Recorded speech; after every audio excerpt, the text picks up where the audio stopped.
Hi guys, don't miss this video because today's video is going to be very beneficial for you.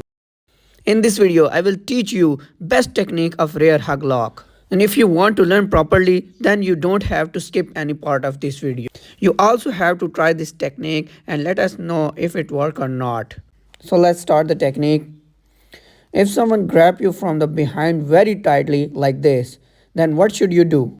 And you can't even move your arms and he lift you up, then how to defend yourself? When he lift you up, then first of all twist your body like this. Now step number 2, you will grab your hand with the other hand and push down your arms like this. Here you have two options, you have push him back or throw him forward. It depends whether he is pulling you back or pushing you forward.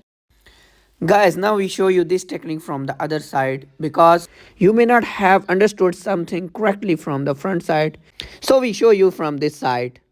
Okay, let's start. When he grab you like this very tightly and when he lift you up like this, then twist your body and grab your hand with the other hand and pull your arm down like this, then throw him forward as you can see, and you can also punch on it.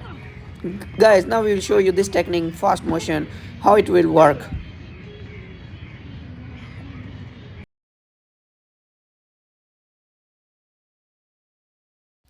Guys, one thing you can see in this technique, when you pull your arm downward, then his grip will be loose. So guys, hope you like this video. If you like the video, then please let us know in comment box it will work or not to try to this technique. And please don't forget to subscribe our channel if you want to learn more interesting videos and techniques. Thank you.